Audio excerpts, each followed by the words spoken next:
Bonjour Kinshasa, bonjour madame, monsieur, vous nous suivez de partout. Merci de faire encore une fois de plus confiance à ces magazines, à ces plateaux qui vous offrent le débat sur le grand sujet. Ces plateaux avec un seul invité, tout en vous signalant qu'il y en a d'autres qui sont en cours de route, qui vont s'ajouter.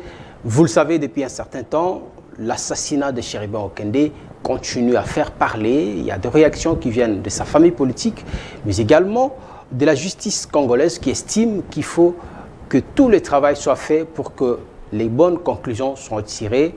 Le parti SID de Martin Fayulu continue, lui, à battre le pavé, à menacer. Hier, ils se sont prononcés pour dire que s'il n'y a pas de fichier crédible, pas d'élection en RDC. Nous allons en savoir, est-ce que la rue va répondre, va obéir à ces mots d'ordre de Martin Fayulu? Est-ce que les élections se tiendront ou pas? Raison pour laquelle nous sommes déjà sur ces plateaux avec Maître Freddy Mwamba. Il est cadre de la FDC. Je vous ai signalé qu'il y a d'autres co-débatteurs qui vont s'ajouter. Maître, bonjour et bienvenue. Bonjour Morgane et merci de l'invitation. Comment vous allez? Comment se porte votre famille politique? Non, notre famille politique se porte à merveille. Le professeur Modeste Bahati se porte à merveille. D'ailleurs, je signale qu'il était allé se faire enrôler. Il a également déposé sa candidature. Au Sud Kivu, à Bukavu, il a déposé sa candidature. C'est pour vous dire que nous sommes prêts à participer à ces élections et résolument engagés, n'est-ce pas, à être en lice de telle sorte que nous puissions, n'est-ce pas, honorer notre engagement politique que nous avons pris, celui de servir justement la population et voir dans quelle mesure leurs préoccupations vitales ou existentielles peuvent être rencontrées. Donc voilà, donc c'est cela. J'aimerais aussi au même moment saluer tous les téléspectateurs qui nous suivent de partout, à travers le monde, et aussi remercier notre Seigneur Jésus-Christ de nous avoir donné les souffles, de nous avoir donné les souffles de vie. Ça ne peut pas manquer. D'autant plus qu'on a dit, voilà, donc c'est cela. Voilà, on dit, surtout que la Bible déclare qu'un cœur joyeux, un cœur joyeux est un excellent remède. Très bien. Voilà, vous voyez. Merci donc, tandis qu'un esprit abattu ou bien un esprit déprimé mine la santé. Vraiment. Mine la santé ou bien dessèche les eaux, comme on dit. Je crois que nos téléspectateurs sont outre des notions de politique que vous amenez sur ces plateaux, ils sont en train de bénéficier encore d'autres. Mais bien sûr, c'est pourquoi j'ai dit voilà, grosso modo que je souhaite que la joie divine soit notre partage, même durant tout au long de cette émission. Très bien. Voilà, merci donc beaucoup. C'est cela. Maître Freddy Mwamba, je crois que c'est la première fois depuis l'assassinat de Chéribin Okende sur ces plateaux que je vous reçois. Alors, comment est-ce que dans votre famille politique vous avez accueilli cet assassinat de Chéribin Okende? Avant de répondre à votre question, j'aimerais ajouter aussi une autre précision que nous avons aussi un mouvement là qu'on appelle la génération des baptistes pour la démocratie, initié par, n'est-ce pas, le coordonnateur des communicateurs qui est au même moment, n'est-ce pas, le cofondateur de la FDCA, Bellarmé Biamungu, qui est d'ailleurs candidat au niveau de la FUNA. Et tout ça que nous soutenons justement. Voilà, je pense que tous les enfants de la FUNA peuvent compter avec lui.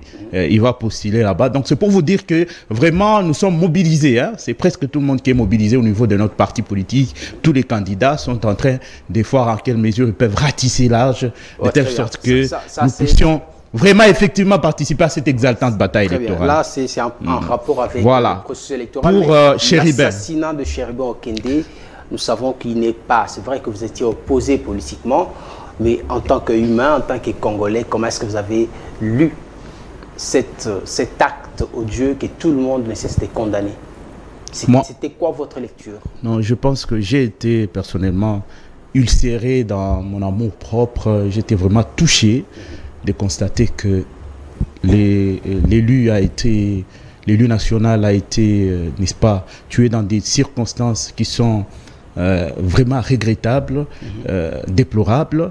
Mais je pense que tous ceux qui sont en train de se prononcer sur ces situations rebutantes, au demeurant rebutantes, parce que c'est vraiment désagréable de voir quand même une personnalité de cette envergure mourir dans ces conditions-là. Vraiment. Et je pense que pour aider même sa famille, nous devons quand même garder notre pudicité. Parce qu'il y a des commentaires qui vont dans tous les sens, où les gens qui n'ont même pas été présents racontent du n'importe quoi, incombent la responsabilité de la mort pourquoi cette fuite de cette mort à tel ou tel autre camp politique, tout ça. Il y a encore des enquêtes qui sont en cours.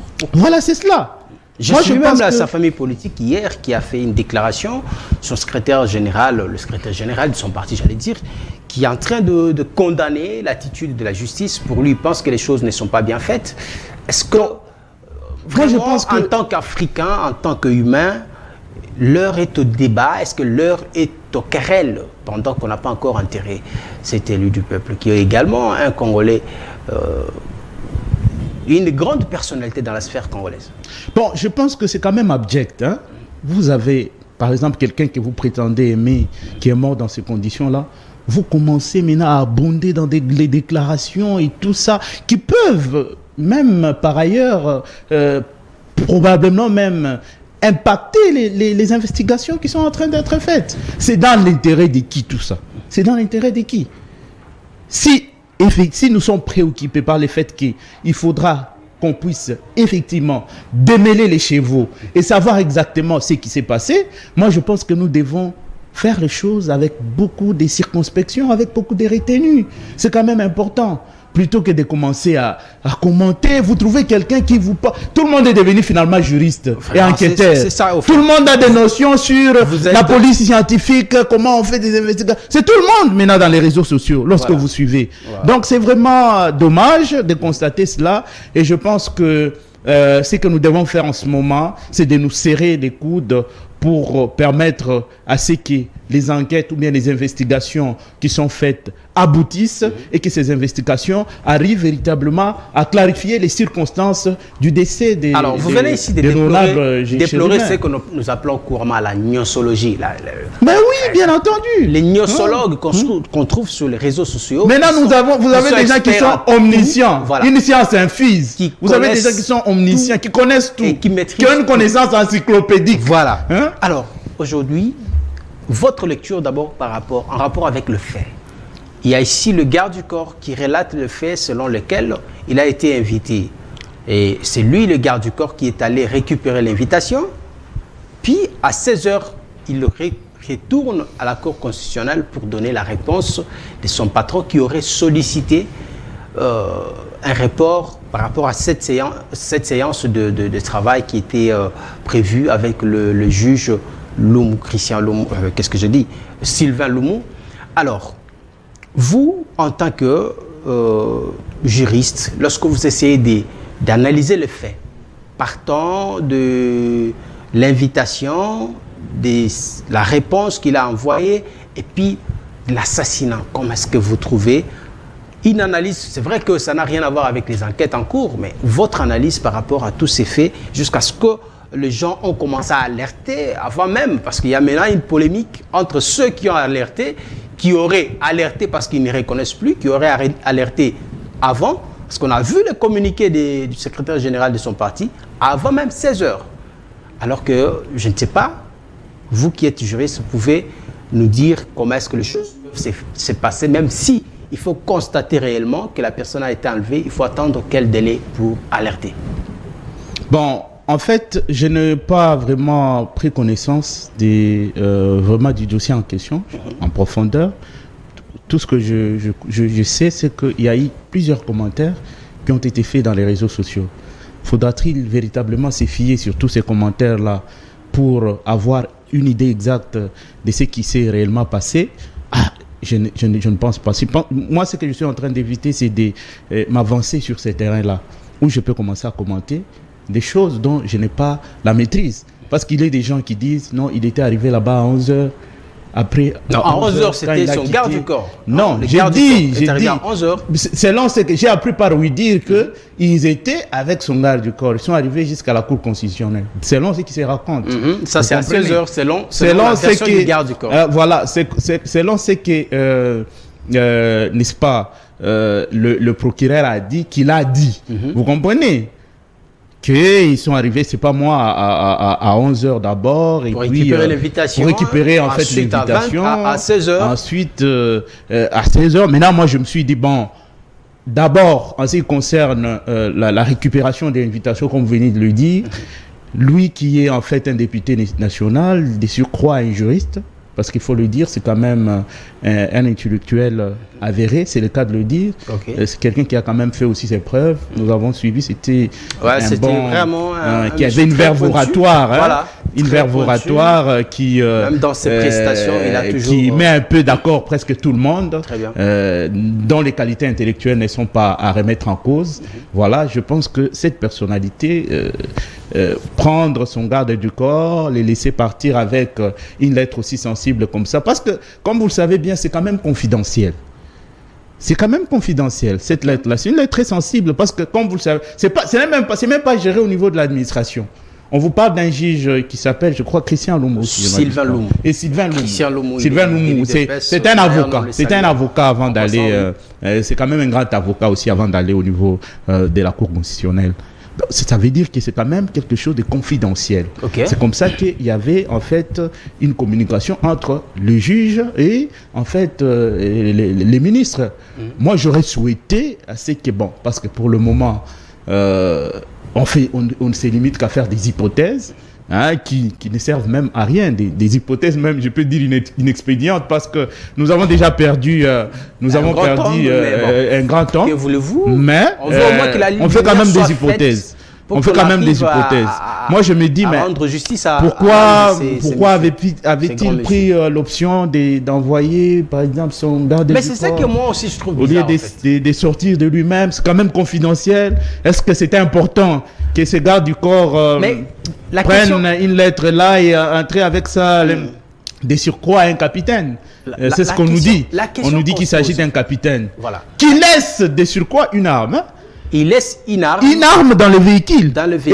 Et le pauvre connaît les conséquences de détenir une arme dans ces conditions-là. D'accepter qu'une arme soit avec lui dans ces conditions. C'est encore des éléments qui essaient de mettre la puce à l'oreille. Donc c'est un peu compliqué. C'est ce qui nous met un peu la puce à l'oreille. C'est-à-dire, le garde du corps affirme avoir laissé son arme.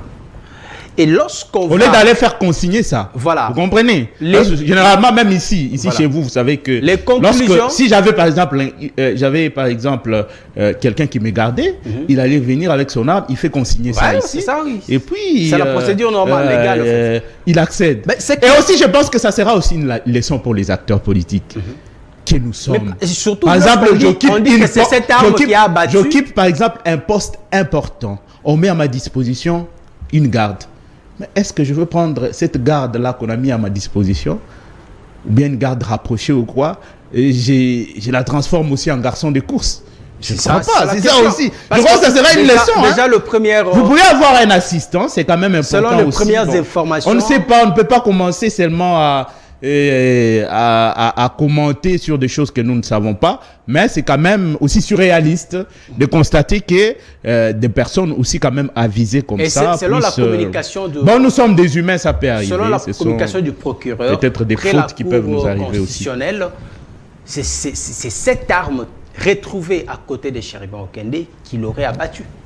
Selon la communication du... Oui, la dernière communication du procureur général pour la Cour de cassation. Voilà, on essaie de réfléchir à haute voix. On ne conclut pas, on ne dit pas que c'est les gardes qui est son assassin, mais c'est quand même curieux. On dit que ces mêmes gardes du corps fut le garde du corps de Pierre Lumbi et de Samba Caputo. Ces deux-là sont morts également dans des circonstances. Non, je ne préfère pas faire ça. Ben voilà, non, ça c'est. Non. En tout cas, nous sommes dans les analyses. J'essaye, moi aussi, de réfléchir comme tant d'autres, parce qu'on a vu ça, même sur les réseaux sociaux aujourd'hui, ce n'est plus à négliger l'influence des réseaux sociaux. On a vu ces parallélismes, on essaie un peu de lier ces décès-là mystérieux, de ces trois-là. Non, de ces deux qui ont précédé celui des Chéribans, on les lie un peu. Je ne sais pas, est-ce qu'il y a-t-il lieu de faire le lien ou c'est tout simplement une mauvaise coïncidence? Bon, je ne peux pas parler d'une consubstantialité entre ce qui s'est passé là-bas ou bien chercher à faire une sorte de liaison entre le fait qu'il soit garde de tel ou tel et que c'est ce qui l'a poussé justement. Parce que toutes les personnes que tu viens de citer sont des personnes qui sont déjà passées de la vie au trépas. Vous comprenez, ils ne sont plus en vie, voilà. Ils sont déjà décédés. Est-ce que pouvons-nous considérer que c'est lui qui a été à la base de toutes ces morts-là? Donc, je me réserve de considérer, de réfléchir de cette manière-là. Donc, je ne partage pas cette vision du monde parce que je n'en sais rien. Il faut éviter parfois de procéder à des affirmations ou bien à des assertions graves de cette manière-là. Et donc, ce que moi je suis en train de me poser comme question, c'est que est-ce que toute personne placée dans les mêmes circonstances objectives des faits agirait de la même manière, dans la mesure où vous-même, vous savez que vous êtes quand même un gradé de la police, pouvez-vous vous permettre facilement comme ça de laisser une arme tout en sachant les conséquences qui peuvent en découler et laisser une arme à la disposition. Vous, le porteur de l'arme, à la disposition d'un civil. Si jamais on arrive à commettre le forfait avec cette arme qui vous appartient, votre responsabilité est engagée. Donc voilà, c'est quand même déplorable. Mais laissons en fait la justice faire son travail. Parce que surtout, s'il y a un procès, ça sera une bonne chose. Très bien. Si on organise un procès public, moi je pense qu'il y aura des indications qui vont faire en sorte que nous puissions savoir exactement ce qui s'est passé. Parce que comme vous le savez bien, il y a eu des procès dans ce pays. Je peux vous parler du procès notoire, le procès chez Béa. Ces procès-là, même si on avait l'impression que on est resté vraiment avec un goût d'inachevé, vous comprenez, même les activistes des droits de l'homme sont restés avec un goût d'inachevé parce que j'avais suivi même le feu Maître Mukendi qui disait dans ses conclusions que le procès n'est pas fini. Le procès Tchébéa n'est pas fini. Ben oui, il l'avait dit. Et c'était des paroles touchantes. On avait également suivi quand il a dit, oui, le capitaine qui était en déplacement, qui était en fuite, en cavale, parce qu'il craignait pour sa vie. À son retour, il a même cité des noms. Il a cité même l'ancien président de la République. Donc c'est pour vous dire que c'est quand même important qu'on organise un procès, même si on ne mettra pas probablement la main sur la personne qui a commis ces crimes-là, mais au moins ça va les Congolais seront un temps soit peu soulagés. Même si cela ne va pas combler totalement ces vides-là ou cette vacuité, mais ils auront néanmoins quand même un petit soulagement par rapport au fait qu'ils auront une idée de ceux qui ont en fait commis ces crimes, ou bien aux auteurs du crime, ou bien ceux qui ont perpétré cette infraction-là. Alors, vous êtes juriste, vous avez suivi, si vous n'avez pas suivi, moi j'ai suivi pour vous le secrétaire général du parti Ensemble, qui est la famille politique de Chéribon Okende, qui, pour lui, il faut que la justice congolaise reste en dehors de ces enquêtes. Que ces enquêtes se déroulent entre le pays sollicité ou carrément que ces enquêtes soient dirigées par les experts étrangers. Est-ce que, que ce soit dans les droits internationaux ou je ne sais quoi, dans quelle logique, est-ce que cela peut exister, avoir une certaine crédibilité? Un fait commis sur le territoire congolais, qu'il soit enquêté par les experts étrangers, et quelle sera la valeur juridique de ces conclusions? est-ce que ces conclusions seront crédibles ou il faut absolument que la justice congolaise soit associée à ce travail qui doit se faire? Morgane, vous pouvez vous imaginer que je pense qu'ils allaient être même le premier à souhaiter à ce que la vérité soit faite sur la mort de leurs camarades du parti. C'est ce qu'ils souhaitent. Comprenez? Et se mettre à faire des déclarations comme ça, je pense que cela ne va pas nous aider parce que les faits se sont déroulés dans notre pays. Nous avons quand même un appareil judiciaire, au-delà de tout. Mais ils n'ont pas confiance à la justice congolaise. Avec toutes nos faiblesses. Ils réquisent... Mais ils ont confiance à quelle justice? Parce que si vous parlez, si vous suivez en France, lorsque Sarkozy avait des problèmes, il a aussi mis en cause la justice française. Donc, qu'allez-vous me dire? Je comprends ici que... l'autre ici, Trump. Non, je vais te dire. Trump remet en cause la justice américaine. Donc, allons nous baser sur ça pour dire que finalement, il faut battre en brèche tout ce qui s'est fait au niveau de la justice américaine, que ce n'est pas une justice crédible, en qui il faut avoir foi. Peut-on nous permettre de le dire? Parce que c'est parti d'une déclaration d'un acteur politique notoire et on considère que c'est comporté un peu comme des bénis oui-oui et considérer que ce qu'ils ont dit c'est une parole d'évangile, c'est oui et amen. Vraiment. Non, pas du tout. Parce que s'il faut que nous nous basions même partout dans ce pays-là, il y a aussi des gens qui portent la nationalité de ces pays-là qui les mettent en cause leur justice. Ok. Finalement, allons-nous faire confiance à quelle justice? La question est celle de savoir est-ce que si ces enquêtes qu'on laisse la justice faire son travail. Si elles sont menées par les experts étrangers, est-ce que les conclusions de ces enquêtes auront une crédibilité ou auront une valeur juridique?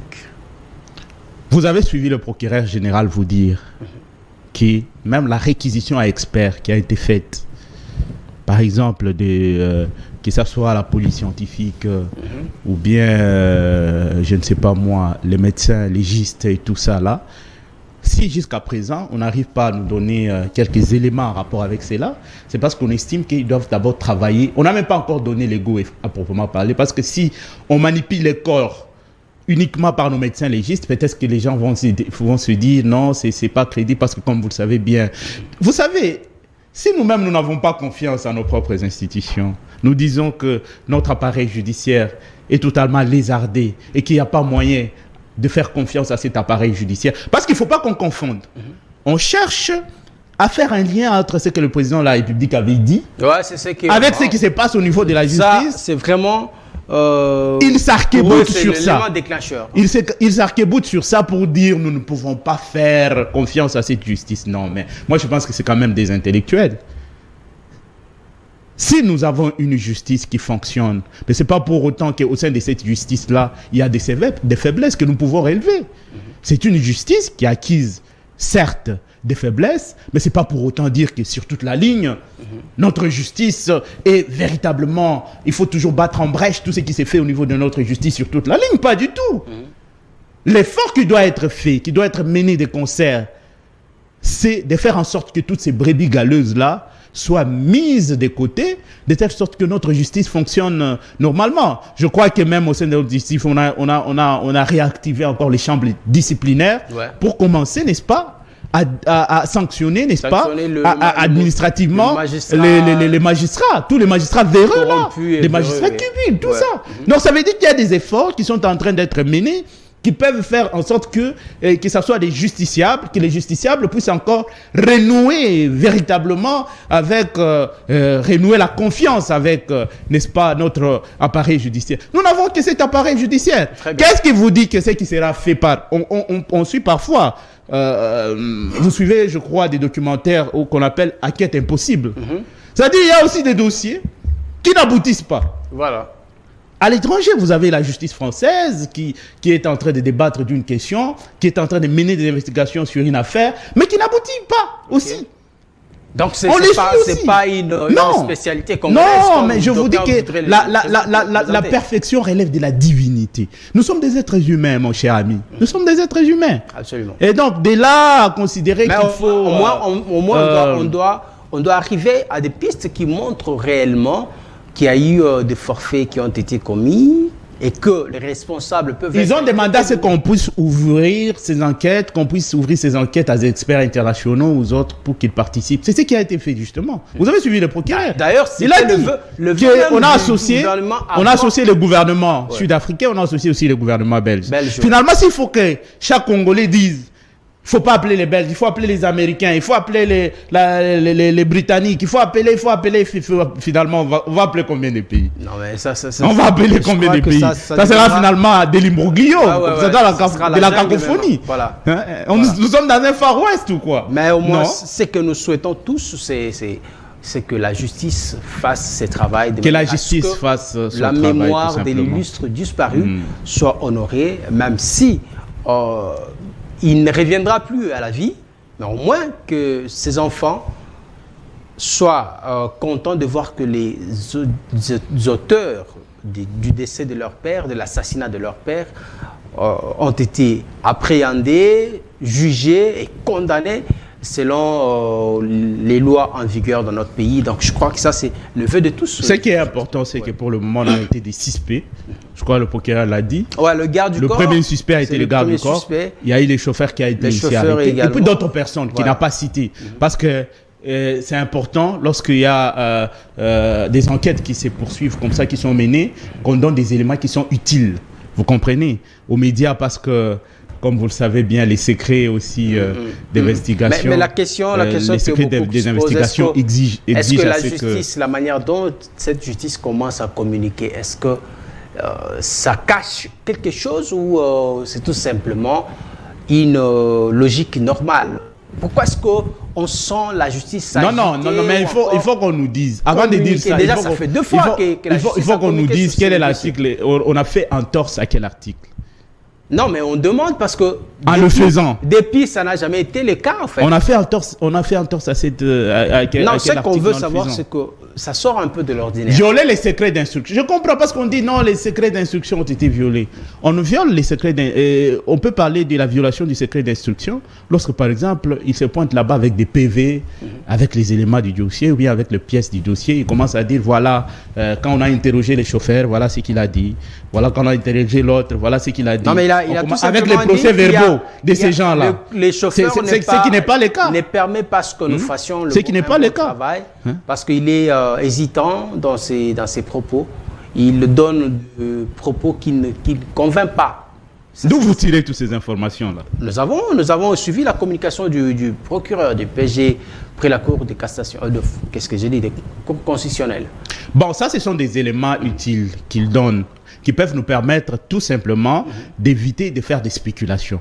C'est comme ça qu'on vous dit parce qu'il y a des gens qui ont commencé à dire mais pourquoi on a arrêté la garde du corps. C'était important d'élucider cela pour qu'on ne sache pas pour qu'on se dise pas que non, c'est de l'acharnement sur le chauffeur parce que c'est tout simplement sa garde. Mais c'est la personne qui l'a vu. Mon cher ami, vous savez que à chaque fois qu'il y a un événement, même ici où nous sommes dans cette enceinte ici, si un malheur arrivait à quelqu'un ici, on va d'abord arrêter tous ceux qui étaient présents. Vous comprenez? C'est le premier réflexe. C'est le premier réflexe. On arrête, on mène des enquêtes, on arrête d'abord presque tout l'entourage. Parce qu'il y a déjà eu déjà dans les réseaux sociaux ou partout, des gens qui ont commencé déjà à disculper la garde, alors que les enquêtes sont en train de se poursuivre. C'est pourquoi pour n'est-ce pas, mettre un terme à toutes ces supputations en rapport avec la garde, parce qu'apparemment c'était comme si c'était un innocent qu'on a arrêté et tout, alors que ça s'est toujours passé ainsi. Lorsqu'il y a un événement, on peut même faire des perquisitions chez vous, chez les proches et tout ça. Ça s'est toujours fait ainsi. C'est comme ça que c'était important qu'ils puissent en fait parler un peu de cette sorte de contradiction sans pour autant rentrer dans les détails.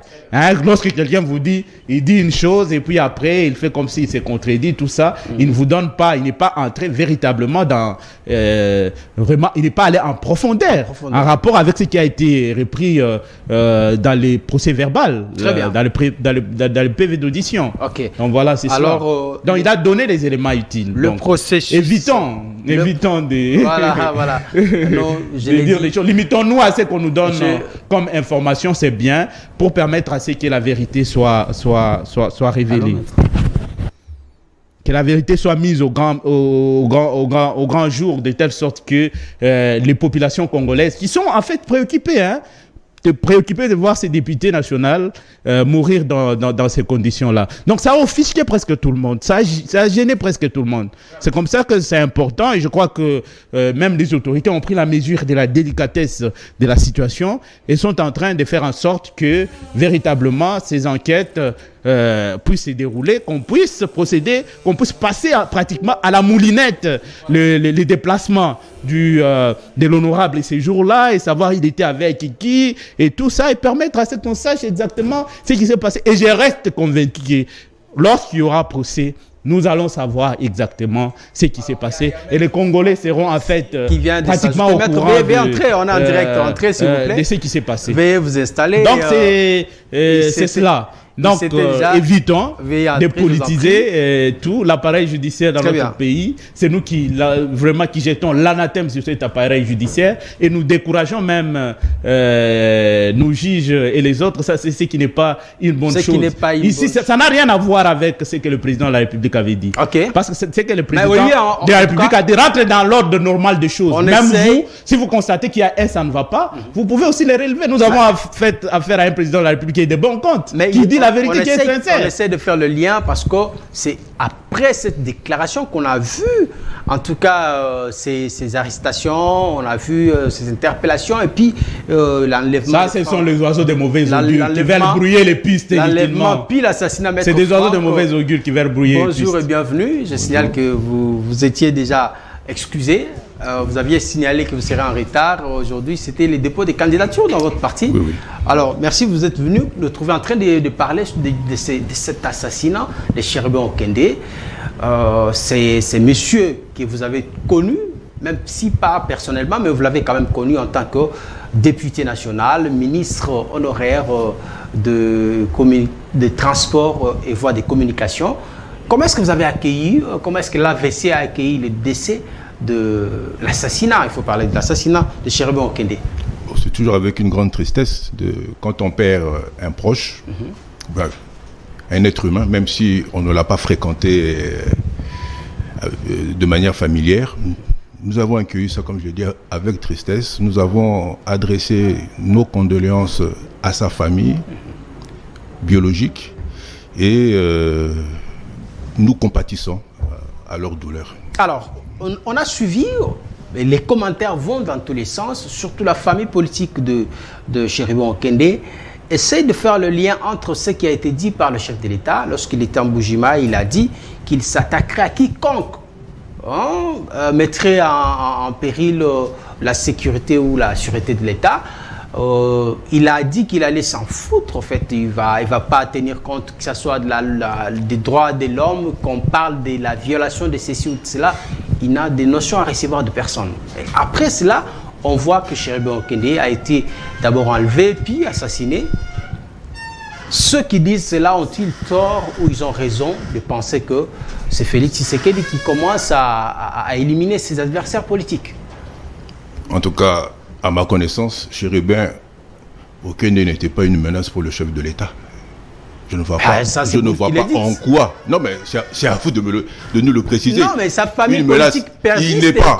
Considère que c'est vraiment l'une des méthodes utilisées par votre régime pour... À ce que je sache, Chéribin Okende n'était pas candidat à l'élection pour la présidence de la République. Si peut-être il était candidat, j'aurais pu comprendre que non, c'est de bonne guerre que qu'on puisse éliminer un concurrent. Mais à ce que je sache, pas jusqu'à ce niveau-là, quand même. Chéribin Okende n'était pas candidat président de la République, donc je ne vois pas de quelle manière il aurait pu faire ombrage ou bien chercher à faire ombrage au chef de l'État au point de l'éliminer pour la course à la présidentielle. Alors, j'espère bien que je ne souscris pas à cette opinion. Vous suivez autant que nous le déroulement de ces procès, pas ces procès, mais des enquêtes, mais au moins de tout ce qu'il y a eu autour de cette affaire. D'abord, l'invitation de Chéribin Okende à la Cour constitutionnelle, et puis son enlèvement, comment est-ce que les choses se sont déroulées. Sa famille politique refuse que le gouvernement ne dise pas que ceci ressemble au cas Chebea. Donc, pour eux, c'est de la même façon que Chebea a été éliminé, c'est-à-dire on l'a invité à l'inspection de la police, puis après il a disparu, on l'a retrouvé mort.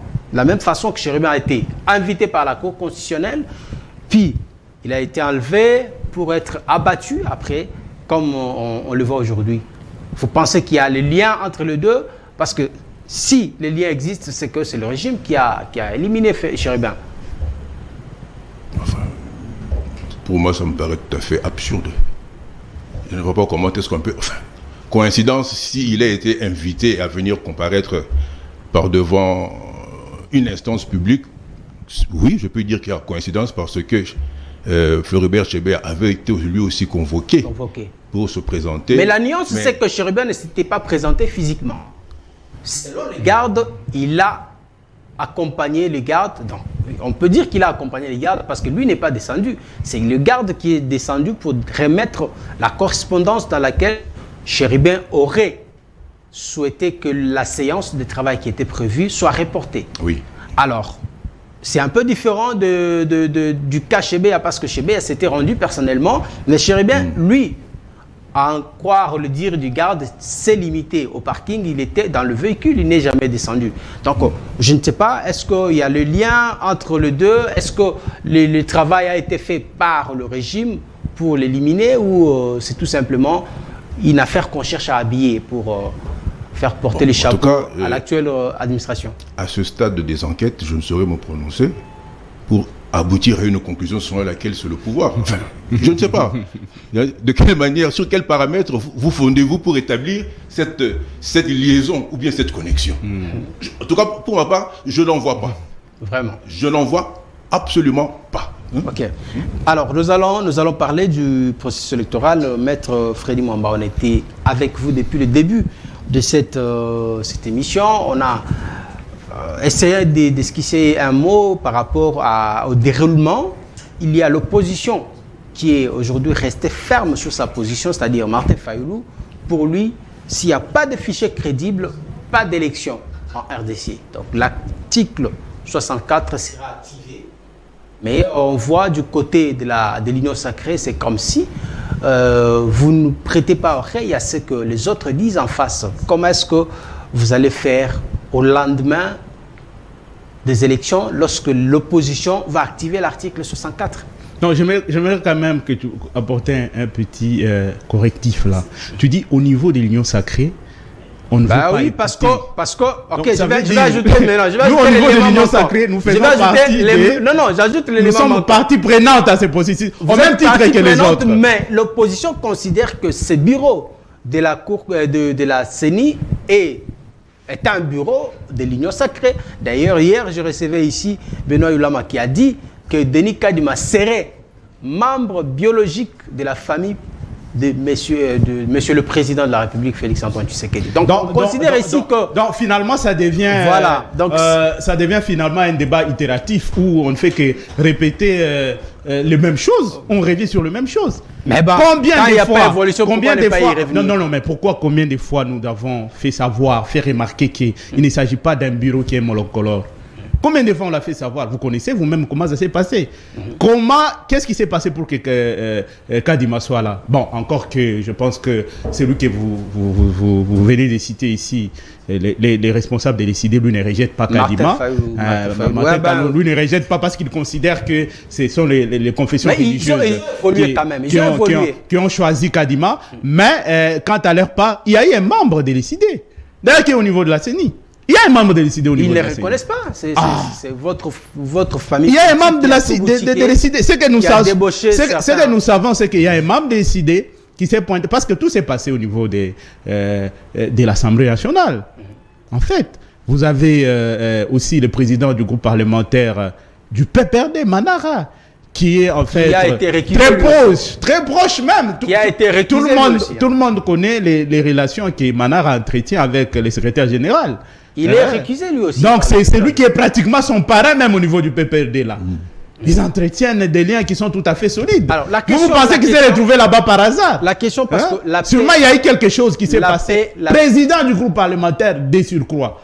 Maintenant, vous voulez minimiser ça et considérer que question qu'on se pose tous, la paix des Congolais est plus importante que les divergences politiques, que les positionnements, parce que chacun essaie de se positionner, essaie de tirer les draps de son côté, mais est-ce qu'on ne peut pas s'arrêter un moment, dialoguer, parce que ça se propose déjà, le CLC a proposé un dialogue avant d'aller aux élections, parce qu'on s'est dit dans ce contexte, on risque de ne pas atterrir en douceur. Pourtant, c'est le vœu de tous. Est-ce qu'il n'est pas important d'écouter, s'arrêter un moment, dialoguer et bien faire les choses? Non, c'est dans l'intérêt de tout le monde pour que ce processus se déroule dans un climat lénifiant, dans un climat apaisant. C'est vraiment dans l'intérêt de tout le monde.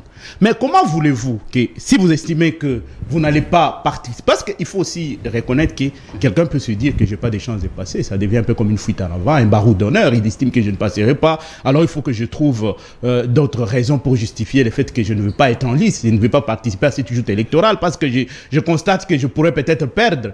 Ça aussi, il ne faut pas l'exclure. Et considérer que si quelqu'un n'a pas participé à ces élections, c'est parce que carrément, au départ, tout a été mal fait. Les CID a un représentant au sein de la plénière. Les autres ont des représentants au niveau même du bureau de la CENI. Ensemble a un représentant qui était un député national d'Ensemble. Que voulez-vous qu'on fasse à ce stade? Moi, je crois que pour essayer de faire en sorte que tout le monde soit rassuré. À ce stade, ils ont évolué. C'est pourtant le fichier qui ne rassure pas. C'est ça la condition sine qua non si on veut vraiment de bonnes élections pour l'opposition. Il faut qu'on ait un fichier crédible. Pas de fichier crédible, pas d'élection en 2023. Cher Morgan, est-ce que tu sais que les fichiers de 2018 a été audité par l'OIF? Mais il n'en demeure pas moins que Martin Fayulu ait pratiquement rejeté tout ce qui a été fait. Il n'a pas accepté les résultats. Il a réprouvé les résultats de 2018, audités par l'OIF. Hein. Mais ça me surprend qu'il commence encore aujourd'hui à vouloir réclamer à ce qu'il y ait un audit qui soit fait par des gens que lui-même souhaite qu'eux puissent auditer les fichiers électoraux. Très bien. Finalement, ça va se passer de quelle manière? Nous sommes où? Je reviens à vous, nous sommes où? Maître Franck. Il y a eu un audit qui a été fait, et puis cet audit, il faut le signaler, que cet audit-là, je peux dire que c'est sur le plan moral que nous pouvons dire que la CENI avait accepté, mais sur le plan légal, vous ne me donnerez pas une seule disposition qui oblige la CENI. Mais comme c'est déjà la coutume, j'espère que... C'est de la morale, tout simplement. Pour des raisons d'intégrité, on s'est dit... Merci, Maître Freddy Mwamba. Avant qu'on organise un audit. Merci voilà, beaucoup. C'est cela. Maître Franck, vous étiez... J'espère que vous venez de la CENI, hein, vous venez de déposer vos candidatures. Parce que c'était aujourd'hui que l'AVC devrait, en principe, déposer les candidatures, les dossiers des candidatures de ces candidats à différents échelons des élections. Est-ce que vous étiez au bureau? Est-ce que vous avez déposé? Parce que le président de la CENI s'est plaint déjà. Le président de la CENI s'est plaint qu'il y a cette froideur, il y a cette négligence. Les gens pensent qu'il y aura des jetons, on va donner des jetons et on va accorder encore un moment, un délai pour que les gens, le retardateur se rattrape. Est-ce que vous l'avez fait ou notre mandataire est allé déposer aujourd'hui. Ok, alors, l'opposition, la question, je vais déposer cette question à Maître Freddy Mwamba. Le CID dit clairement que s'il n'y a pas de fichier électoral crédible, il n'y aura pas d'élection en 2023. Alors, vous, de la majorité, vous semblez ignorer cette alerte, cette sonnette d'alerte qui est en train d'être lancée par l'opposition. Vous pensez que si on va dans ces conditions, on aura des bonnes élections? Est-ce qu'on aura la paix après les élections ou il faut carrément essayer de voir des choses de manière à ce que les choses se passent bien? Nulle part, en tout cas, lorsque nous jetons un coup d'œil à ce qui se fait ailleurs, enfin, dans d'autres pays, les élections n'ont jamais été parfaites. Il y a toujours eu quelque part quelqu'un qui vient récuser, qui vient attaquer. Est-ce que c'est pour autant qu'il faut aller Cela avec se fait tous partout, ces... Mais chez nous, vous savez, il y a comme un peu une tradition qui devient un peu comme du folklore. C'est-à-dire, avant toute chose, il faut toujours dire non. On dit toujours non. Mais quand on n'est pas rassuré, vous pensez qu'on doit aller tout simplement parce qu'il faut faire plaisir à un camp politique? Non. Il n'est pas question de faire plaisir à un quelconque camp. La CENI est l'organe attitrés pour organiser les élections dans notre pays. La CENI, elle est régie par une loi. Et ce sont ces lois-là que nous appliquons aujourd'hui. Mais quand vous dites que l'opposition ne veut pas aller aux élections, au fallacieux motif que le fichier... Non, mais c'est vous qui pensez qu'il est fallacieux. Je ne fais que reprendre ce qui se dit. Au fallacieux motif que ce fichier n'est pas propre. Mais il vous souviendra quand même, comme j'ai eu à le dire, c'était au mois de mai, je crois, à la demande, je crois, de l'OIF, le forum des commissions électorales de la SADC est venu sur place. Elle a audité le fichier. Et je crois même, à l'issue de ces travaux, sur quelques 47 millions d'électeurs, plus de 3 millions ont été élagués. C'est-à-dire, on a élagué les doublons, on a élagué ceux qui s'étaient enrôlés plus d'une fois. Je pense qu'un travail a été fait par la SADC. Voilà la question. Qui est un des partenaires qui nous accompagne et qui nous a toujours accompagnés. Ça va. Je veux bien vous croire. Oui. Mais est-ce que ça ne vous gêne pas de voir que vous êtes le seul à être d'accord avec tout ce qui s'est fait à la CENI? Lorsqu'on regarde aujourd'hui les cartes d'électeurs qu'on nous a livrées à peine, il n'y a pas 5 mois, il n'y a pas une année pour les autres, les cartes commencent déjà à s'effacer. Moi, j'ai une carte qui n'a plus ma photo ni mon identité. Et tous ces éléments, vous connaissant lorsque vous étiez de l'autre côté du camp, vous étiez très radical. Vous n'aviez même pas une seule minute à accorder à l'autre. Si ces conditions, vous étiez opposés à vous, seriez-vous à l'aise d'aller aux élections sans poser des conditions, tout en se disant que non, nous allons avoir des élections parce que nulle part au monde, il n'y a pas de bonnes élections. Je crois qu'à ce sujet, la CENI a déclaré que quiconque aurait une carte d'électeur dont il y aurait une certaine altération, de venir à la CENI pour qu'on puisse lui délivrer un duplicata. Ça, la CENI ne l'a pas refusé. La CENI a reconnu que les cartes d'électeurs délivrées à nos concitoyens, avec quelques aspérités, que les écrits sur ces cartes-là s'effaçaient peu à peu. La CENI l'a reconnu. Et elle a dit que quiconque subirait pareil cas de venir à la CENI pour qu'on puisse lui délivrer un duplicata. Donc je ne vois pas en quoi il y aurait des inquiétudes pour aller vociférer ça et là, que l'on se prépare à une mascarade électorale. Je comprends, vous êtes très à l'aise, vous êtes le seul, je viens de le dire, maître Freddy Mwamba. Il n'y a qu'un seul camp politique qui ne se plaint pas. Peu importe tout ce qu'on a aujourd'hui comme imperfection, fichier électoral, qu'il soit crédible ou non, vous êtes à l'aise. Les cartes, que ça s'efface ou pas, ça ne vous concerne pas. Tout ce qui vous concerne aujourd'hui, c'est avoir une large majorité, comme vous le chantez dans tous les salons. Mais est-ce que vous ne pensez pas que votre attitude aujourd'hui accentue encore cette méfiance de l'opposition? Parce que vous ne vous êtes jamais plaint aujourd'hui. Qu'on parle des contraintes, qu'on parle de ceci, vous êtes à l'aise, tout ce que vous voulez, les caps est fixé vers les élections. Donc comment vous dites ça? Qu'est-ce qui démontre à Non, mais l'union sacrée est l'assurance que nous avons. L'assurance que nous avons, c'est par rapport aux réalisations accomplies jusqu'ici par le président de la République, qui vont faire en sorte que toutes les populations puissent encore renouveler leur confiance au président de la République. C'est juste cette assurance-là que nous avons.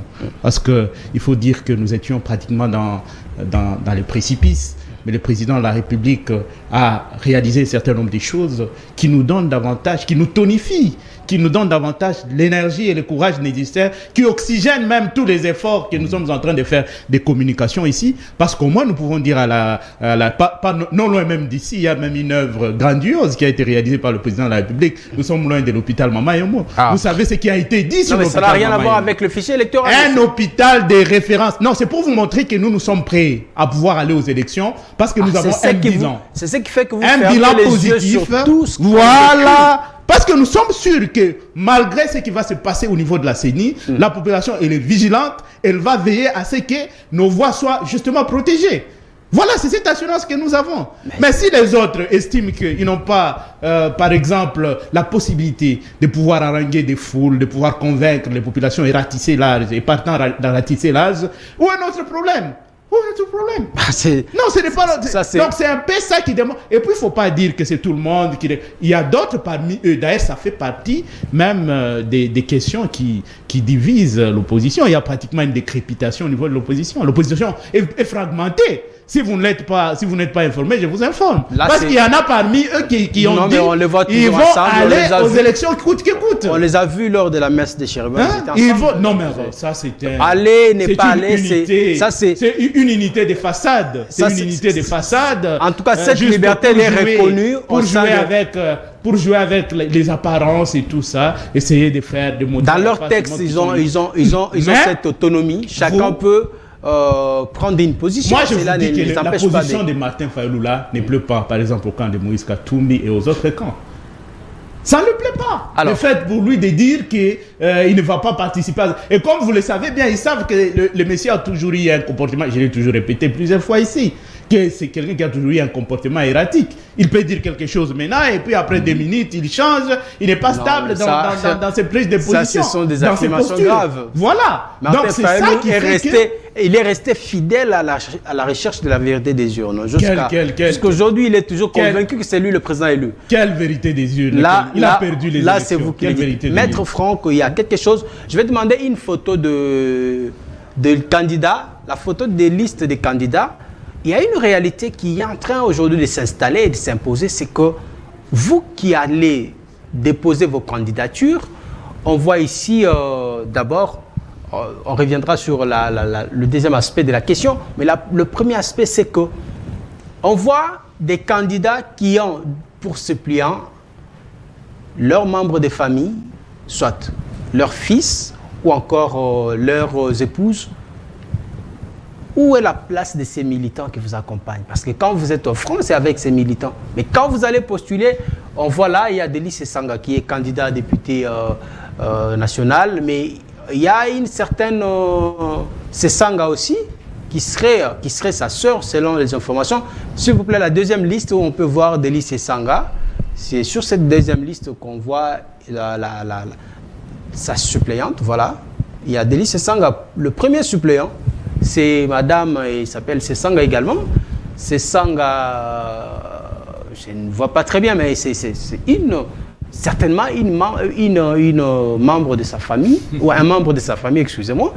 Comment expliquez-vous cette réalité? Quand vous êtes au front, quand vous allez sur les champs de bataille, vous êtes avec le militant qui vous accompagne, qui vous applaudisse, mais quand vous devez maintenant accéder aux fonctions de l'État, ce sont le fils, le petit-fils, les cousines qui doivent maintenant occuper ces fonctions. Est-ce que cette attitude ne décourage pas ceux qui vous accompagnent? Justement, c'est pourquoi chez nous, dans notre parti, l'autre vision du Congo, nous avons voulu faire les choses autrement. Parce qu'on ne peut pas comprendre que, avec l'exemple que vous venez de nous montrer, que l'on considère faire de la politique uniquement avec les siens. Et quand je dis les siens, c'est-à-dire les membres de famille. Moi, par exemple, je suis candidat, mais mes 2 suppléants ne sont pas du tout de ma famille. Ils ne sont pas du tout immoral, de la même province que moi, ni de la même ethnie. Non, ce sont des camarades du parti que j'ai eu à connaître, à rencontrer, et vu que nous partagions les mêmes valeurs, je me suis dit non, qu'ils m'accompagnent dans ce combat, dans cette quête du mandat électif.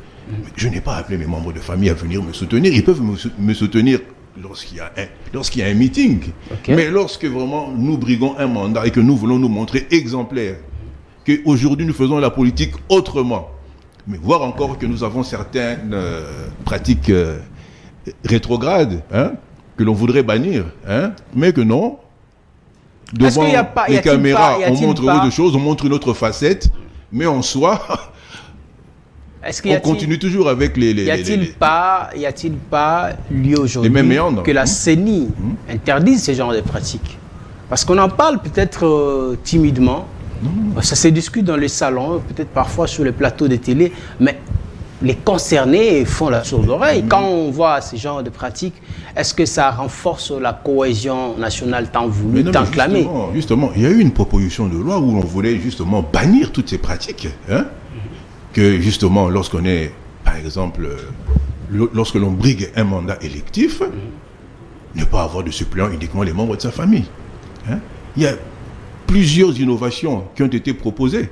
Par exemple, que lorsque nous venons battre campagne, ben que nous ne pouvons pas donner des tricots, donner des pagnes, construire un pont, qui d'ailleurs n'est pas parmi les missions d'un député, d'un candidat député. Ce n'est pas son travail. C'est le travail du gouvernement. C'est le gouvernement. Ouais. Mais tout ceci a été considéré comme étant de la corruption. Hein? Il y a une proposition de loi tendant à élaguer toutes ces pratiques de notre processus électoral, mais ça a été refusé. Ben, j'espère seulement que lorsque vous serez c'est pour cela qu'il nous faut une nouvelle majorité, hein, qui est totalement expurgée de toutes ces mauvaises pratiques là, parce que qui ne sont pas démocratiques. Alors une autre pratique, c'est celle de postuler à des échelons différents, c'est-à-dire vous êtes candidat président de la République, on voit là Matata Ponyo, candidat.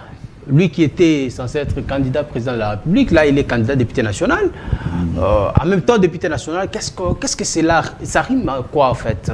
Est-ce qu'il y a une crainte ou il y a une conscience qui vous dit que vous ne serez pas élu à la présidentielle et que c'est comme ça que vous préférez ne pas rater un siège à l'Assemblée? Pourquoi toute cette confusion? En tout cas, moi, ça m'a jamais, je n'ai jamais compris comment est-ce que vous le faites. Non, enfin, je ne suis pas contre le cumul des mandats. Cela est une réalité tout à fait. Mais c'est quand même de la gourmandise politicienne. On est maire, ça comme ça. On est député, on est maire, en même temps, on est un élu local. Ce n'est pas interdit. Ce n'est pas interdit. Mais est-ce que par moralité, mais là, dans le cas d'espèce ici, ça ne gêne pas? Dans le cas de l'exemple que vous soumettez ici, il était candidat, il s'est prononcé candidat président de la République, et là on le voit sur la liste électif à la députation nationale. Bon, sans doute s'il a constaté qu'il n'avait pas les moyens d'aller jusqu'au bout de son action. Non, mais lui, il reste convaincu qu'il est candidat sérieux. D'ailleurs, dans ses déclarations, il dit que lui-même juge qu'il ne peut pas arriver au bout de ses ambitions. Dans ses déclarations, il reste convaincu qu'il fait peur à Tshisekedi. Il ferait un bon candidat député national que président de la République. C'est quand même étonnant. Maître Freddy Mwamba, vous avez suivi. Député, quand vous êtes candidat à la députation, c'est votre frère qui devient votre suppléant. Mais lorsque vous êtes dans des réunions politiques, vous êtes dans des meetings, dans des marches, parfois, nous savons comment est-ce que ça se passe quand on est sur la chaussée en train de battre les pavés. On sait comment est-ce que ça se termine souvent. Même si, avec l'arrivée de Félix Tshisekedi, les choses se sont quand même améliorées. Mais comment expliquer que ceux-là avec qui vous affrontez toutes ces réalités n'ont plus de compétences pour vous assister ou pour être suppléants? C'est maintenant vos frères, vos cousins, ou carrément vos fils, vos filles qui deviennent vos suppléants. C'est quelle moralité? Est-ce que c'est toujours de la politique ou c'est autre chose que vous inventez maintenant? Donc, moi, je pense que j'aimerais d'abord partir de ces cas illustratifs que vous avez soulevés ici. Ce qui est tout de même effarant, c'est que c'est cette personne-là qui était vent debout contre, n'est-ce pas, tout cela, parce qu'il a fait savoir au perchoir de l'Assemblée nationale, parce que, comme vous le savez bien, il était dans une mouvance là, de groupes de 13 députés qui s'est batté pour qu'il y ait des réformes qui soient faites, qu'on change que la loi électorale puisse changer et qu'on puisse en fait élaguer de cette loi le fait que nous puissions avoir quelqu'un qui est des suppléants qui soit... c'était même repris dans leur proposition de loi. Mais ça a été rejeté par la majorité au niveau de l'Assemblée nationale. Mais comment est-ce qu'il peut tomber lui-même dans ça? C'est ce que je dis. C'est quand même antinomique. Vous vous battez parce que vous estimez qu'il faut en fait les retours à un certain nombre de valeurs que vous estimez qu'ils sont des valeurs républicaines, qu'un républicain ne peut pas faire des choses comme ça. Très bien. Et puis après, on vous trouve vous-même présenter des suppléants qui sont des membres de votre famille. Ça gêne quand même. Finalement, vous vous moquez de qui? Vous vous moquez de la population. Parce qu'il y a des gens qui ont crié en lui quand il menait ces combats-là, qui pensaient qu'une telle personne ne peut en aucun cas présenter, par exemple, un membre de la famille. Donc, c'est pour vous dire à qui nous avons affaire, les gens d'hommes politiques que nous avons affaire dans notre pays. Je vous ai dit, c'est même une preuve probante même de ce que l'opposition est divisée. Parce que vous voyez, il y a des candidats de l'opposition, vous les voyez. Non, les candidats de l'opposition sont là, ils ont déposé des dossiers. Ils n'ont pas tous les mêmes revendications. Alors que vous avez toujours les uns ont préféré revendiquer tout en étant dans le processus, et il y en a qui se sont retirés catégoriquement pour imposer ou carrément demander à ce que les revendications soient prises en compte avant d'aller aux élections. Mais vous ne trouvez pas que cela amenuise les chances de réussite aux élections? Et ça vous arrange apparemment? Ça amenuise les chances des élections. Apparemment, mais ça ne peut que nous arranger parce que déjà au départ eux-mêmes ils se fragilisent. Qu'est-ce que nous allons faire? Ok. Si au départ eux-mêmes se fragilisent, donc ils permettent à ce que leurs challengers puissent davantage avoir des voix, gagner des voix auprès des populations, n'est-ce pas? Okay. Et donc, moi, je pense que ce sont des pratiques, que les gens ont toujours, fustigées, mais malheureusement, comme jusque-là, c'est encore légal. On ne peut pas interdire à quelqu'un, si quelqu'un les fait, vous ne pouvez pas les condamner à partir du moment où, en fait, la loi ne l'interdit pas. Okay. Et aussi, il faut aussi tenir compte aussi du fait qu'il y a toujours ces problèmes-là de confiance aussi au sein des partis politiques. Très bien. Il y a ces problèmes-là de confiance. Vous avez des gens qui changent de position à tout bout de champ. Cette crainte-là pousse parfois certains leaders des partis politiques d'estimer que peut-être avec leurs membres de famille, juste d'une sorte de présomption de fidélité. Vous comprenez? Okay. Juste une sorte de présomption de fidélité. C'est comme ça que facilement ils peuvent proposer. Mais le mal, c'est de proposer un membre de la famille qui ne milite pas au sein du parti. Parce que là, ça va créer des frustrations. Il y aura des gens qui vont se dire, mais lui, on ne le voit jamais dans les combats. À chaque fois que nous. Mais est-ce que même si c'est un militant du parti, pourquoi est-ce que... Parce que ça aussi, ça se raconte, dans FDC, il y a ces pratiques. Avec votre chef du parti, il y a souvent les neveux, les cousins qui se retrouvent un peu même dans des postes de nomination. Est-ce que ça ne gêne pas ceux qui sont là? Non.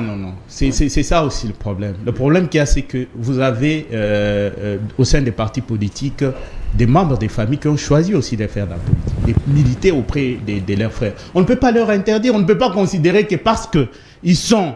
leur frère est peut-être une personnalité notoire, est un grand acteur politique, que s'ils choisissent de travailler avec leurs frères, carrément ils sont interdits d'occuper tel ou tel autre poste parce qu'ils sont tous tout simplement frères de tel. À ce moment-là, vous voyez que là ce n'est pas une bonne chose. Alors, mais si ce sont des gens qui sont compétents et qu'ils peuvent occuper tel ou tel autre poste et qu'ils ont aussi milité au sein du parti, où est le problème? Parce que les autres membres verront qu'ils ont aussi milité et que c'est tout à fait normal qu'on leur accorde tel ou tel autre poste. On ne le fera pas tout simplement parce qu'on veut faire plaisir aux autres membres des partis politiques ou parce que tel va dire que c'est mon frère.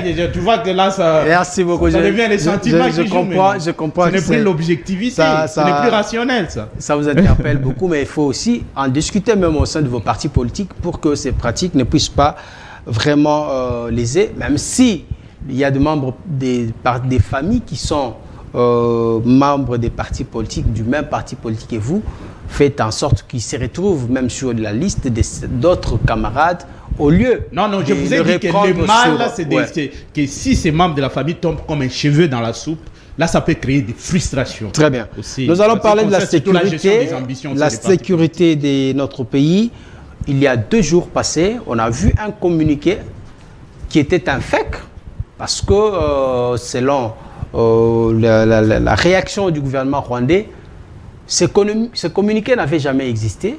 Un communiqué auquel le FRDC a réagi, qui disait, qui prétendait que l'armée rwandaise allait se déployer sur le territoire national pour traquer le FDLR. Comment est-ce que notre armée peut répliquer à un faux communiqué, à un communiqué existant?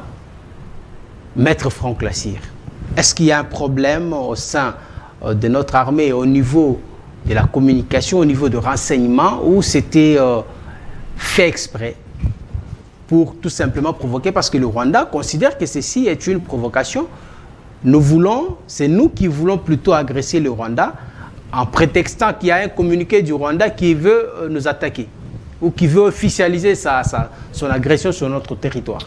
Donc, moi, tout ce que je peux dire, c'est qu'il faut toujours, dans pareilles circonstances où nous sommes en conflit armé, face aux M23 qui sont soutenus par le Rwanda, il faut toujours démontrer à l'adversaire une attitude tout à fait ferme et réactive à toute éventualité. Okay. Que ce communiqué, qu'il soit vrai ou faux, mais il faut montrer à l'adversaire que nous sommes là et que nous allons répliquer à toute attitude.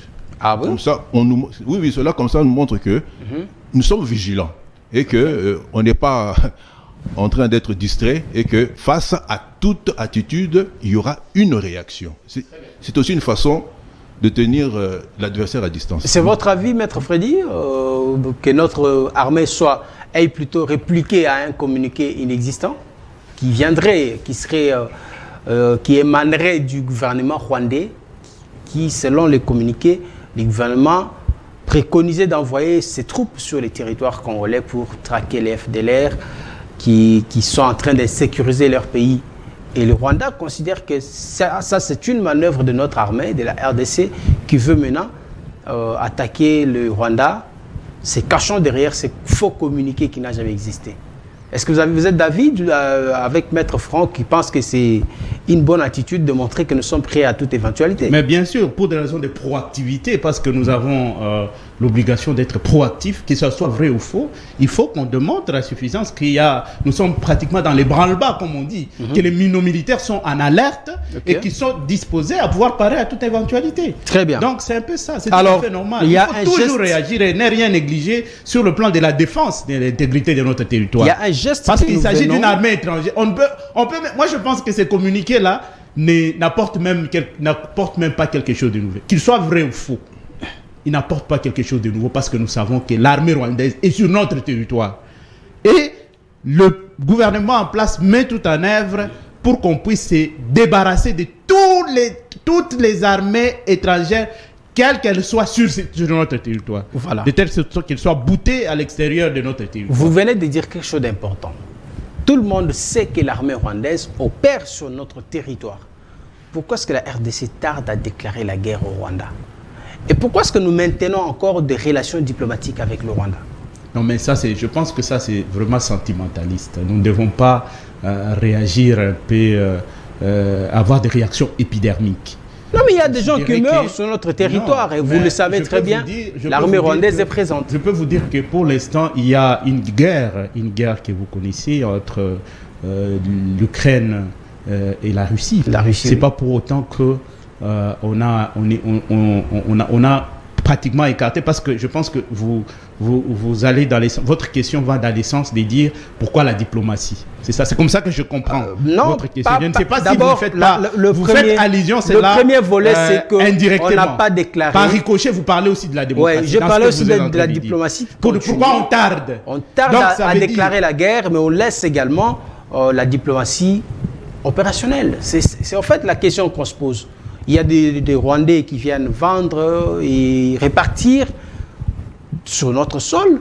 Est-ce que cela ne peut pas occasionner encore l'intrusion, parce que nous sommes en guerre, ils nous agressent, mais on les laisse quand même venir sur notre territoire. J'ai lu même un communiqué ou un message des commerçants de Goma qui se plaignaient, qui disent qu'ils doivent rester chez eux. Mais pourquoi est-ce que le gouvernement autorise à ce qu'ils viennent toujours?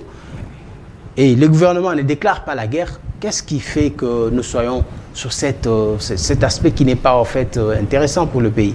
Bon, ce que le Rwanda veut, c'est que nous puissions déclarer la guerre. C'est ça les soucis du Rwanda. Mais pourquoi est-ce que nous avons peur de déclarer Parce qu'ils savent que si jamais on déclare la guerre, et ils auront raison par rapport aux arguments qui sont en train d'avancer dans les concerts des nations. La communauté internationale, si elle ne veut pas qu'elle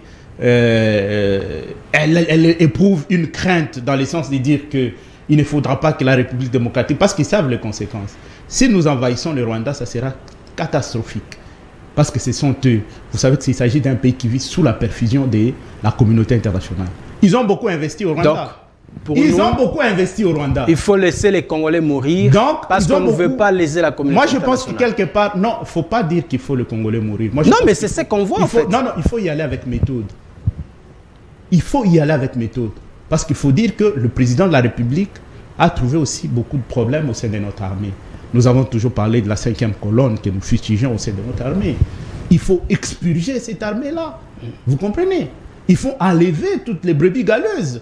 Tous ceux qui font que les choses ne marchent pas au sein de notre armée. Tout ça là est tout un processus. Il faut des réformes à proprement parler. Vous avez la nouvelle loi qui est pratiquement en fait la cheville ouvrière même des réformes qui ont été menées par le président de la République. La nouvelle loi sur la programmation militaire. Cette nouvelle loi, je pense que va davantage en fait faire en sorte que notre armée soit bonifiée de telle sorte que nous puissions véritablement faire face à tous les ennemis de la République. Merci. Et voir dans quelle mesure nous pouvons probablement déclarer la guerre, comme vous êtes en train de le dire. Merci beaucoup. Donc on ne peut pas les faire comme ça subitement. Moi je pense que la guerre se prépare. Il faut bien préparer cette guerre. La guerre, c'est... Mais dans le même temps, il faut signaler que nous avons notre armée qui abat déjà un travail appréciable. Très parce bien. que si aujourd'hui vous avez Goma qui ne tombe pas entre mains des rebelles, ce n'est pas une génération spontanée. C'est parce que justement, il y a un travail qui est en train de faire. Merci Je pense beaucoup. que c'est le fruit d'une maturation progressive. Merci. On est en train d'y aller petit à petit. Merci, il y a maître. des militaires qu'on envoie en formation qui reviennent petit à petit. Et vous verrez, l'armée est en train de monter en puissance. Merci beaucoup, Maître Freddy Mwamba. Maître Franck Lassire, le Rwanda nous agresse. Ça, ce n'est plus, ça ne fait plus l'ombre en doute. On sait tous que le Rwanda nous agresse. Mais ce qui est plutôt inquiétant, c'est de voir que nos frontières sont encore ouvertes au Rwanda.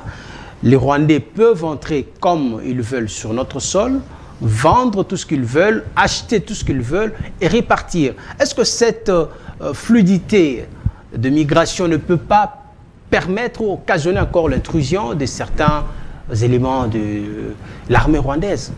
Est-ce que vous ne pensez pas que c'est aussi une façon de fragiliser notre sécurité? Non, mais je pense qu'avec... Du moment où nos frontières restent encore ouvertes comme ça. Non, mais je pense que selon les accords, je pense par exemple de la CEPGL, il y a des accords où les mouvements migratoires, surtout sur le plan des civils, n'est pas interdit. Hein? Le transport frontalier, le passage entre les deux frontières pour l'achat de marchandises et la vente, ça n'a pas été interdit et on ne peut pas l'interdire aux populations riveraines ou frontalières entre les deux pays. Ça, ce n'est pas interdit. Sinon, si on le fait, je pense que ce sont les populations des deux villes frontalières, Goma et Gisenyi, qui vont en pâtir. Parce qu'on ne peut pas interdire le commerce frontalier entre les deux pays, surtout entre les deux villes de Goma et de Gisenyi. Mais pour revenir un peu à la question que vous avez posée à mon frère qui est ici, je pense que le chef de l'État, lorsque vous avez suivi l'interview qu'il a donnée récemment, on lui a posé la question pourquoi ne pas rompre les relations diplomatiques entre le Rwanda et la RDC. Je pense qu'il a donné une réponse. Mais non, pour le moment, rien ne peut nous entraîner à cette rupture-là. Du moins, jusqu'à présent. Mais la guerre est là, les Congolais meurent. C'est ça l'inquiétude, en fait. Privilégier les moyens diplomatiques. Oui, je suis tout à fait avec vous que entre-temps, le sang qui coule, le sang des Congolais coule et personne ne peut avoir intérêt à voir le sang des Congolais couler, personne. Mais je pense que sur le plan multilatéral et bilatéral, nous sommes liés quand même par des accords, que ce soit le processus de Nairobi, la feuille de route de Luanda, qui, dans leurs termes, préconise l'épuisement de tous les moyens diplomatiques. Et c'est ce que nous faisons. Mais en même temps, il faut reconnaître que notre armée a des problèmes.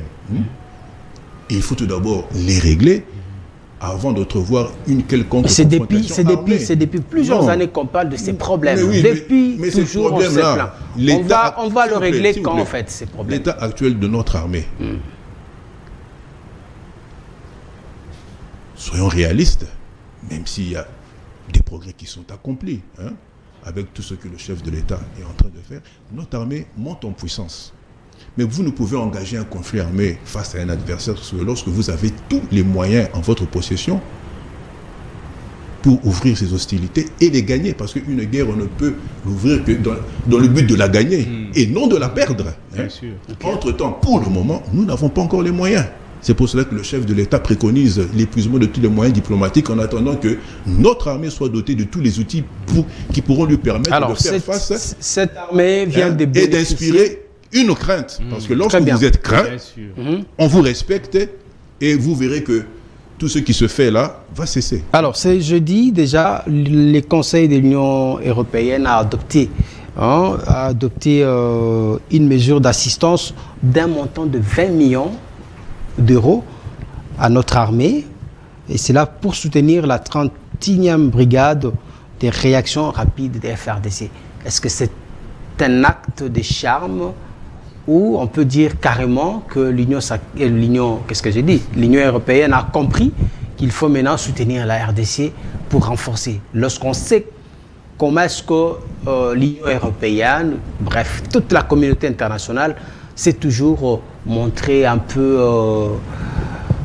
à double face lorsqu'elle est devant la RDC, elle coopère parfois avec nous, mais elle soutient en sourdine ceux qui nous attaquent. Comment est-ce qu'on peut analyser cet acte? Est-ce qu'ils ont compris? Est-ce qu'ils sont sincères maintenant? Bon, pour moi, c'est un peu de la fanfaronnade, parce que nous suivons tous les actualités. Vous entendez sur la télévision, sur les chaînes de radio, les milliards qui sont déversés pour l'Ukraine. Ce sont des milliards. Mais maintenant qu'ils ont quand même essayé de faire quelque chose. Bon, on dit toujours merci pour ce qui vous est donné, mais je pense que pour le moment, la RDC n'a pas besoin de 20 millions. Elle a besoin de davantage pour réorganiser toute son armée, acheter des armes et pour inspirer une crainte à tous nos voisins. Bon, 20 millions, bon oui, si c'est un début d'accord, mais ça, c'est une goutte d'eau dans l'océan. Maître Freddy Mwamba, 20 millions adoptés par le Conseil de l'Union européenne, une goutte d'eau dans l'océan ou c'est un début de quelque chose, d'une belle opération pour soutenir l'armée? Donc ça veut dire que notre, quand même, là, c'est le cas de le dire, la diplomatie est en marche. Parce qu'on disait que le président de la République, lorsque vous voyez... Il a trop voyagé pour rien. On est dans des débats avec les opposants, ils nous disent souvent que le président a trop voyagé pour rien et tout ça. Si nous commençons un peu à essayer de renverser la tendance, donc ça veut dire que ça fait partie des efforts, ça veut dire que le président de la République a fait jouer tous ses ressorts pour faire en sorte qu'on en arrive là. Mais c'est là, n'empêche que je puisse en fait déplorer aussi la duplicité de cette même... vous avez parlé de l'Union européenne. C'est ce qui est étonnant en fait. Qui finance aussi au même moment le Rwanda. Il a parlé ici de la guerre. La guerre, si j'ai dit que nous devons nous préparer en conséquence, parce qu'il ne s'agit pas d'une guerre que nous allons en réalité mener contre les Rwandais. Parce qu'il s'agissait que de l'armée rwandaise elle-même, s'il ne s'agissait que de cette armée-là, on devait déjà gagner cette guerre il y a très longtemps. Mais parce qu'il ne s'agit d'un arbre qui cache la forêt. Parce que vous pouvez vous dire, non, nous combattons avec les Rwandais, mais en réalité, ce n'est pas les Rwandais. Il y a des gens derrière qui combattent mais est-ce qu'on peut pas dire aujourd'hui que l'Union européenne mais si aujourd'hui, l'Union européenne il faut soutenir la RDC. L'Union européenne a compris, ils ont compris que ça ne sert à rien de continuer à soutenir. Parce qu'en fait, les Rwandais, c'est comme un commissionnaire. C'est une marionnette. Les Rwandais, c'est une marionnette, c'est connu de tous. Hein? On utilise les Rwandais pour... Et ces marionnettistes-là, permettez-moi de le dire en ces termes, ces marionnettistes-là, quand ils commencent à venir maintenant derrière nous, parce que moi, je reconnais que c'est parce qu'aussi l'Union européenne, il y a un sénateur français qui l'a dit extrêmement clairement, qui a dit que l'armée française même, avait en fait parce que comme vous le savez bien, c'est le couple franco-allemand qui sont en fait, qui influencent les décisions au niveau de l'Union européenne.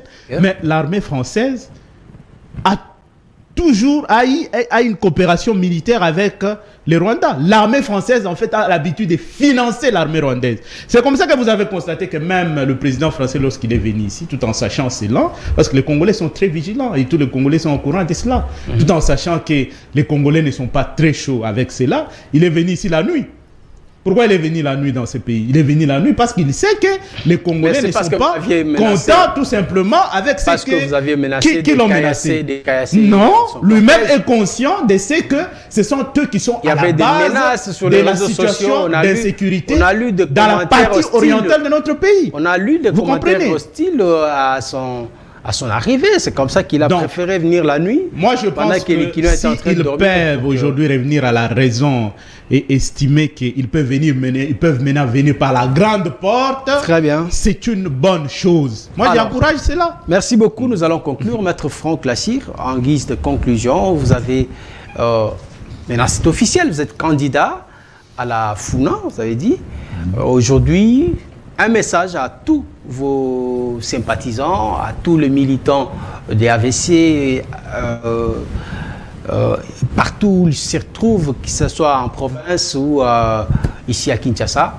Vous avez des candidats partout en RDC. Un message à tous ceux-là qui croient en vous, qui peuvent vous soutenir à ces élections qui pointent à l'horizon. Donc je ne peux que leur lancer un message de mobilisation. De mobilisation tous azimuts à l'effet de voter massivement notre candidat, le président de la République, Félix Antoine Tshisekedi, de le voter massivement pour sa réélection. Ah, ok.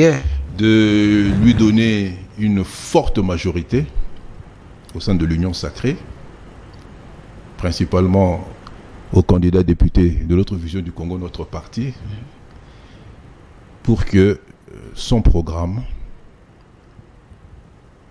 qui est manifestement positif, ça, quand vous circulez dans toute la ville de Kinshasa, même à l'intérieur du pays, par rapport à là où nous étions et là où nous sommes arrivés, le chef de l'État a déployé des efforts incommensurables pour qu'aujourd'hui la RDC puisse montrer un nouveau visage. Très bien.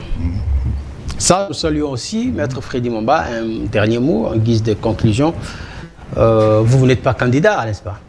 Non, je ne suis pas candidat. Je vais soutenir tous les candidats de notre formation politique, qui est la FDC, le professeur Modeste Bahati, et aussi notamment l'initiateur de la GEBA, de la génération des baptistes pour la démocratie de l'armée Biamungu, qui sera candidat. Nous les saluons en passant lui aussi. Qui sera candidat au niveau de la FUNA. La FUNA, oui. J'ai vu, il y a des banderoles aux populations congolaises de soutenir nos candidats de l'AFDCA. Nous soutenons le président de la République. Nous croyons, n'est-ce pas, à la vision du président de la République. Comme il l'a dit, le pays est considéré aujourd'hui pratiquement comme un chantier partout. Chantier, hein, donc, on voit que le pays est en train de bouger. Mais c'est que nous voulons ou nous souhaitons que tout aille jusqu'au Et tout ça s'est passé dans un temps relativement court, dans 3 ans. Parce qu'il faut dire que les 2 ans que le président a fait, il les a fait il partage ses bilans de 2 ans. C'est mauvais bilan de 2 ans avec les FCC. Merci. Vous comprenez? Mais là, les derniers 3 ans ici, il était seul. Nous assumons cela parce que lui-même, le président, a dit maintenant on n'a aucune raison. Merci, et vous voyez que nous n'avons aucune raison de dire que les choses ne marchent pas bien. Ça marche bien. Merci et aussi, madame, vous-même, vous voyez ce qui se passe. Merci, Maître Freddy Mwamba, cadre de la FDC, communicateur de cette même famille politique. Maître Franck Lassire, bien qu'en retard, merci. Merci. Vos excuses ont été acceptées par nous et par nos téléspectateurs qui nous sont fidèles, qui suivent toujours ces plateaux. Ça n'est fini pour aujourd'hui, madame, monsieur. Vous avez compris que sur ces plateaux, j'ai été obligé de recevoir 2 membres d'un même camp politique parce que les 2 autres du camp adverse, ce sont... Voilà, ils ont choisi de ne pas venir. Pas de bilan, pas de bilan. Pourtant, ils étaient jusqu'à la dernière minute, ils étaient en route. C'est lorsqu'ils m'ont fait savoir. Nous allons vous retrouver la semaine prochaine.